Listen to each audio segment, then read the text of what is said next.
Jet Set Radio Future, as a, I guess, non-existent franchise, is in a very unique spot. Much like the Darkstalkers of Capcom fame, elements of it have outlived the original games that it came from. In this case, it's the music, not essentially what is a object of lust, like Morgan Island. That may sound like a joke, but do a little bit of succubus history, it's kinda sorta accurate. Look, I don't know what happened with Jet Set Radio.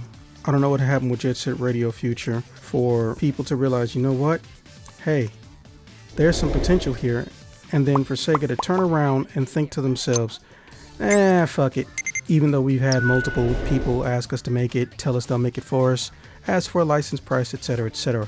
The only thing I learned in the 3 games that had the title of Jet Set on it is that Sega is extremely proficient in mismanaging their own intellectual property, especially the ones that can lead to long-term merchandise sales and growth, or can be considered truly unique and one of a kind. I don't have a joke here. Cut to the next scene. So with that being said, let me just first say that in this particular theory crafting on Build the Game, Jet Set Radio Sequel Edition, we're going to start with the most important element, the music. Now, for the uninitiated, normally that would not be a thing in this case, but it is today. Not because, ooh, I think the music is cool. No, literally, Jet Set Radio's best memories are for its mix of graffiti-like art aesthetics and its music, particularly the soundtracks of Hideki Naganuma. I hope I didn't butcher that name. I really do. Now, I know it's heavily sampled and that obviously there had to be a lot of clearance to get master tracks or interpolations to be able to utilize some of the stuff that he did, but it's what makes his signature so unique. Really something about it. Jet Set Radio came out in 1998. Its remake, thing, reboot, whatever, the first one, Jet Set Radio Future, came out on the original Xbox in 2000 or 2001. And in both occasions, Hideki Naganuma is one of the lasting through points. Were there cool character or unique character designs? Absolutely. Literally every character in Jet Set Radio is distinct and unique enough to where people would see them and think, I wonder where they're from if they didn't have skates on. So with that being said, I don't want the music to change. I want Hideki Naganuma. In fact, I want him to get access to an orchestral library, be able to use instrumentalists and warp the actual sounds of the instruments to conform to the songs that he produces. Honestly, there's nothing wrong with that. So let's go into what should change. Now look, it goes without saying, Jet Set Radio and Jet Set Radio's future controls were a product of their time. Unlike with old people who said something fucked up and racist, this is not something that you can, change over time unless you got a time machine or emulation, which means that the vast majority who are going to play that game themselves are never going to experience correct controls. Yeah, I said it. Look, Jet Set Radio initially on the Dreamcast was trying to model their controls after how someone would control if they were on skates. But that camera though. Now for those who don't remember, it was commonplace before we had a second analog stick to have the back buttons or some form of face buttons act as a way to rotate the camera. However, there are still games that would have go around a corner, boom, cut to a new angle completely, no smooth transition, nothing like that. Or there will be times where camera controls are turned off in this situation because you've locked on to something. Like many games before it, Jet Set Radio fell victim to this. Now, that being said, yeah, how to fix that? Well, to be fair, Jet Set Radio Future did a lot of the work for us. But, we have more buttons on controllers since then. Do we need to use them all? Not necessarily. But the reason I specifically want to point out controls is because we have a unique opportunity given the landscape of control types that we have. Now, as far as I know, this Jet Set Radio game, or at least the one that's going to be a remake, not the one that's going to be some form of gacha game, is going to have no motion controls. I cannot confirm this directly, but as far as I know, there will be no motion controls unless this thing ends up on the Switch 2 and possibly to a lesser extent PlayStation VR. I want there to be 2 sets of controls. It's that simple. Yes, you can give me the traditional button stuff. I'm okay with that.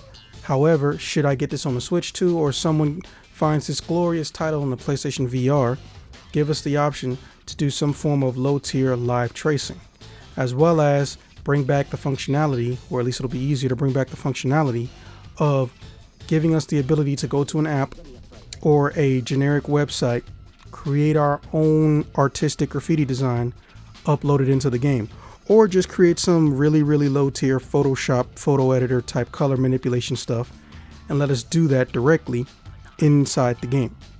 And maybe let us unlock more slots to do stuff like that. Furthermore, I would like it if the characters actually could acknowledge or do something with the rails other than automatically magnetize or snap to them like they're in basically Sonic Adventure 2. So for the uninitiated, this whole characters grinding thing kind of sort of starts with Sonic Adventure 2. However, it had a unique system. By unique system, I mean it was painfully generic and obvious that it was not designed to do anything other than transport you from point A to point B. There's no creativity brought into it. So I don't need footage for it, but let me just tell you, whenever you come near a rail in most games where you can slide or grind on a rail, skates or not, your character will teleport into the animation position of being on the rail. On top of that, it doesn't matter if they phase through it or if theoretically they should have bumped their head on it, or they could have grabbed it with their hand, swung up off of it, give themselves some lift with inertia, and got onto the rail. If their feet get close enough to it, boom, it's an instantaneous magnetization. Now this system, technically, is not wrong. Most people aren't going to notice something like that, or rather they're not going to care enough about it. But if I come to an immediate stop when I hit a wall, if I can only grind off a wall if it's a flat surface like a billboard, or if it's a pole that goes up into electrical power lines, which, yes, illogical, but still cool. Why is it that no one is actually bothered to go back and say, hey, why don't we create an option to where if they're close to the rope or something or the grind rail, they can grab it, swing themselves on it to potentially avoid situations where you normally wouldn't die as a human being because your arm sticks out. And I don't know if anyone's noticed this, but when characters are done doing a trick in Jet Set Radio and Jet Set Radio Future, they lean their feet forward, they stick their arms out like they're in a T pose. They could literally grab onto some shit. But this also ties further back into my biggest issue of characters who can't grab a ledge, even though they can run up a wall or jump up a wall, which has been the bane of my existence since the dawn of my concept of playing video games. Looking at you, Ninja Gaiden, 2D and 3D. But that's neither here nor there at this point. Now, when it comes to the Switch 2 version, or maybe there's a Switch version, if we hold down a trigger button, or if we just hold down something very basic on the left side and we draw with the dominant hand, we can choose which one is the dominant hand, so that way left-handed people don't feel left out, no pun intended. That would be a cool system to have. However, I will acknowledge they can also just borrow the system from Bomb Funk Cyber Rush, or they can find a way to utilize the old system that they have but modernize it. There's so many options. It is so many options, and I love them all. Now, the one thing I will give a little bit of leeway to, which I'm not necessarily sure how to approach, what should be done with the rest of the buttons. Do not get me wrong. You never have to have a game where you just have to have 100% of every single button be utilized, okay? Life is complex enough. Games don't need to be complex too. It can be enjoyable, and sometimes it can be meticulous to the point of being a pain in the ass. In the case of Jet Set Radio, if you want to introduce new functionality, I recommend some form of a super jump option or broad jumping option, a boosting option other than just grind hard for about 4 seconds to go a little bit fast for maybe 2 seconds, which I feel like that whole entire system was weird. The Graffiti Soul stuff was cool, don't get me wrong, but how often do you use Graffiti Soul? Not to mention the game isn't actually hardwired for you to be moving around like that, in perpetuity. The boost system introduced by Bomb Funk Cyber Rush, you're going to hear that name a lot, works out the best for me. Your character barely moves faster, but it looks like they move way faster, and you can still navigate properly as well as get access to certain unique tricks. Now, when it comes to combat or the ability to grab and throw things, I'm a little bit torn because on paper, you get shot at and being murdered for graffiti in Jet Set Radio. And the only thing you do to retaliate is do a spray can spray so they can't see you. Let's do something. Maybe add it so there's an evasion function or a parry function when you get close to somebody. Just do something. Because if you want to make it just about graffiti, I get that there needs to be some element other than time to make these characters have some type of challenge. Okay, but they should be able to form and adapt to it through learned techniques or skills or something. Give you the biggest example of something like this. Devil May Cry, Bayonetta, Final Fantasy 16. They have very long combat strings that you can manually operate and control.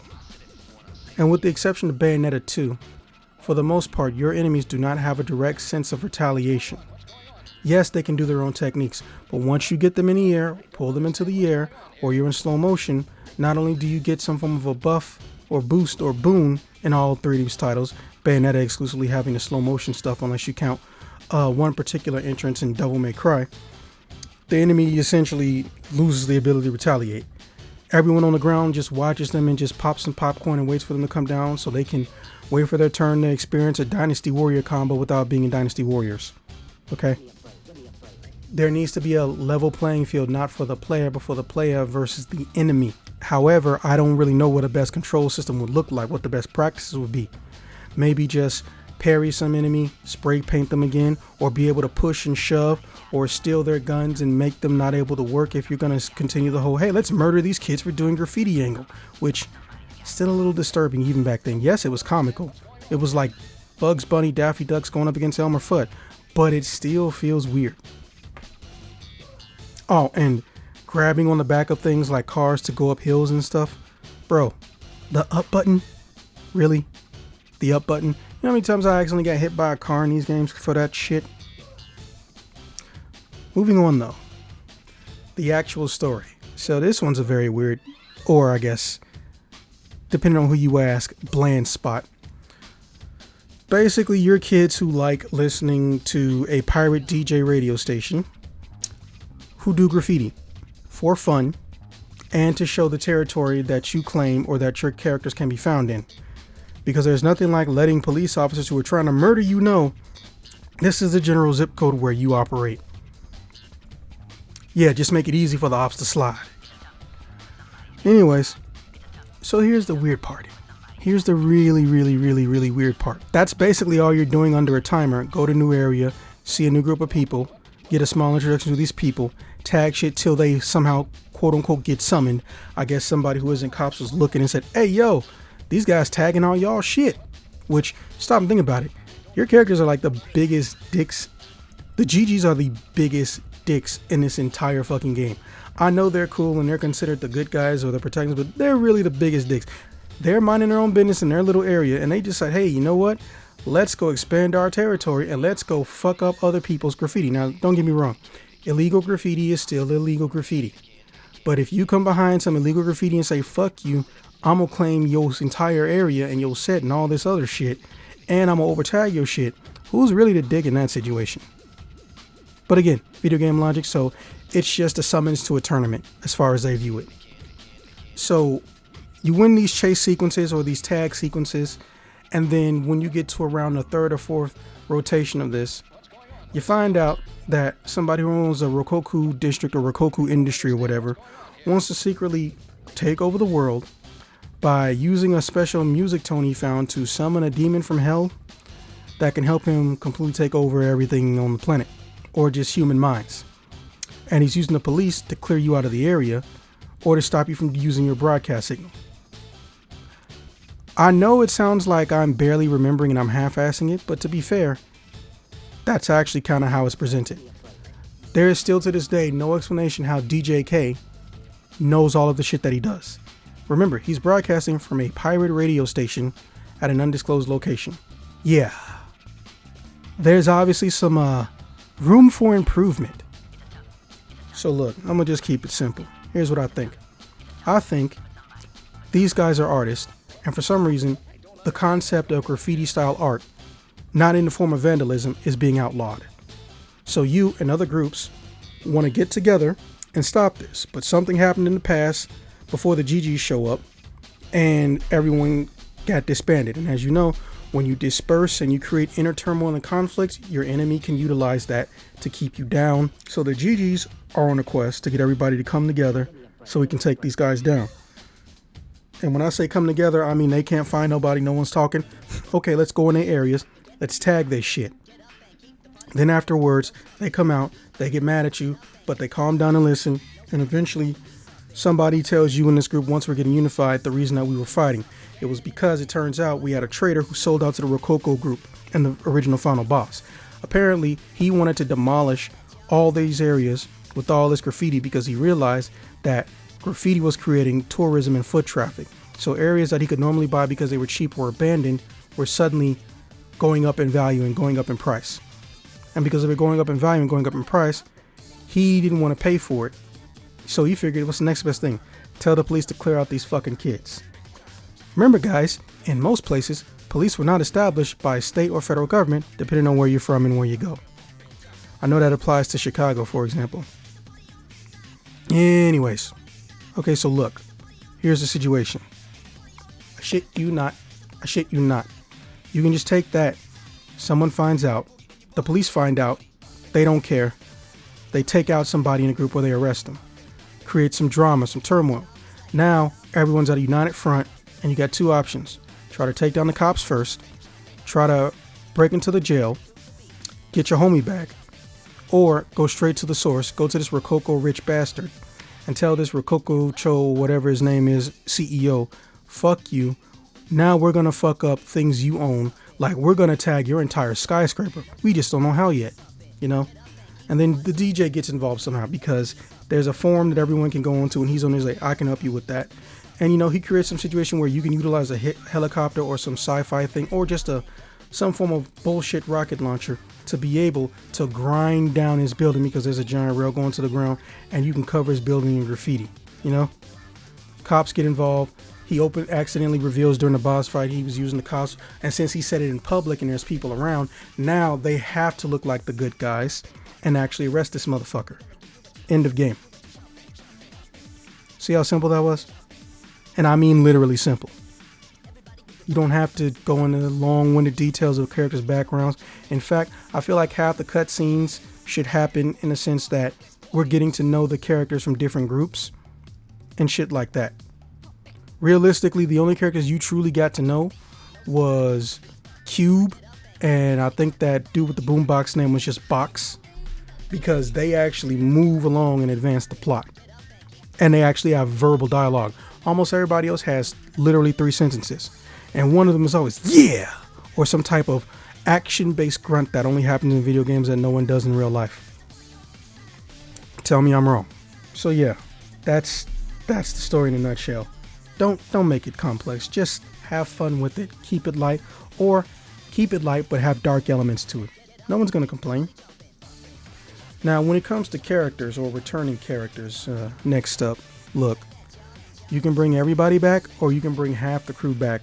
But if you bring them back, I legitimately just want them to do something other than show up, give whoever they're going up against a test to see if they'll join their crew. Okay, that's fine, but that's not really characterization. In fact, the closest you really get to characterization is when you read their dialogue and see if there's an accent or not. And most of the times, there isn't, outside of Yo-Yo. Also, I fucking hated Yo-Yo as a character. He's like the only character I hate. I feel like it's some type of rip-off graffiti DJ breakdancing Little John teenager character. I don't know. I just really didn't like the original design. So look, give the characters maybe a 60-second background in writing or a 60-second background in a small cutscene so we can get some characterization. The closest you get to any mannerisms to learn of the characters is when you're watching them do their dance when you select to play them, or they're lounging around in your group hangout. That's sad. I get that the initial Jet Set Radio was kind of sort of built like an arcade game that never got released in arcades almost, but you started off on a console, and holy shit, there is so much potential and missed opportunities with these characters. We'd be here all day. But in closing, I guess I want to go over, we do live in that DLC era, but let's not abuse that too much. When it comes to post-game material, I really do feel as if it needs to be already there. Create a co-op mode. You have many games and co-op modes in Jet Set Radio Future, carry them over on the base game. You want to do some DLC guest star characters or cameos? Cool, I'm down with it. I would love to play Knuckles in this game, as long as he still has his ability to glide. And you know, when he sees a wall that you're supposed to be able to rail grind on, let him just climb really fast sideways on it and then be able to jump from it. You know, create characters who have more functionality or do something unique. Okay, you want to do time attack and time trials against a second person or online? That's cool. Leaderboard rankings? That's cool. Don't just look at DLC as the only way to do any form of post-game material. I know a lot of people like to forget this, but every place a video game is released, not everybody has internet or good internet or access or will get access to the ability to patch their own titles. For those who remember the great Helldivers incident about forcing people into getting a PlayStation Network account, I want to remind y'all of something. One of the biggest issues was there was close to a 7 or 8 figure amount of people who legitimately could not play the game after they bought it, just because they don't have that type of internet access, or it was extremely terrible to the point where they couldn't log in to go and do it. Okay? Reminder, video games are still released in countries that have little to no internet. The ones on, game systems at least. Honestly, there's no wrong answer. You could even do extra tracks. You can do a recolor mode. You can make new alternate costumes. I get that those cost money, but hey, if people want to pay for it. And also, consider adding people who may just have a similar theme. Why not have some DLC where there's a crossover with Hi-Fi Rush and Bombfuck Cyber Rush? I don't care if it's wearing the outfit. I don't care if it's the characters coming over with no canon and no story. Okay? How cool would it be to see Chai jumping up and down and all around with all the other characters? But when Chai does a special trick, he starts playing guitar riffs and guitar notes. Come on. Come on. It's right there, Sega. I'm handing you the keys to the kingdom. But anyways, that's just me theory crafting on building a video game. Jet Set Radio Sequel Edition. Like I said, I wouldn't consider this its own show, which is why it's for the most part staying in the 2-cent aisle. But, I hope you all enjoy it. Let me know what you think. And yes, I will be trying to review Jet Set Radio, whichever version is a full-on game and not just some mobile gotcha shit when it comes out. Let's hope this goes well for Sega. Peace.